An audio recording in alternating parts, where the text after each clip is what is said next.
பிப்ரவரி 8ஆம் தேதி விழுப்புரத்தில் முதலமைச்சர் மு.க.ஸ்டாலின் தலைமையில் திமுக பூத் கமிட்டி மாநாடு நடைபெறும் என அறிவிக்கப்பட்டுள்ளது. கூடுதல் விவரங்களை செய்தியாளர் செலினா வழங்க கேட்கலாம். செலினா, பிப்ரவரி 8ஆம் தேதி விழுப்புரத்தில் திமுகவின் பூத் கமிட்டி மாநாடு நடைபெறும் என தெரிவிக்கப்பட்டுள்ளது. இது குறித்தான கூடுதல் விவரங்களை பதிவு செய்யலாம்.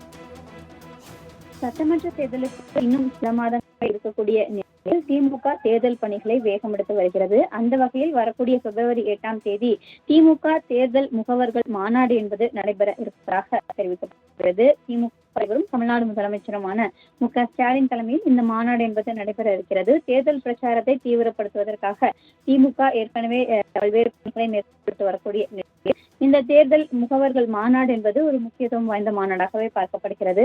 திமுக வடக்கு மண்டல வாக்குச்சாவடி முகவர்கள் இந்த மாநாட்டில் பங்கேற்க இருப்பதாக தெரிவிக்கப்படுகிறது. இளைஞர் மாநாடு, மகளிரணி மாநாடு, அதே போல பல்வேறு மாநாடுகள் தொடர்ச்சியாக நடத்தப்பட்டு வரக்கூடிய நிலையில் வாக்குச்சாவடி முகவர்கள் மாநாடு என்பது பிப்ரவரி மாதம் முழுவதுமாக அடுத்தடுத்து பல்வேறு மாவட்டங்களில் இந்த மாநாடு என்பது நடைபெற இருக்கிறது. மாநாடுகள் மூலமாக தேர்தல் பிரச்சாரத்தை தீவிரப்படுத்த திமுக திட்டமிட்டிருப்பதாகவும் சொல்லப்படுகிறது. அந்த பணியை மேற்கொள்வதற்காக பிப்ரவரி 8ஆம் தேதி முதற்கட்டமாக திமுக தேர்தல் முகவர்கள் மாநாடு என்பது முதலமைச்சரும் திமுக தலைவருமான மு.க.ஸ்டாலின் தலைமையில் நடைபெற இருக்கிறது.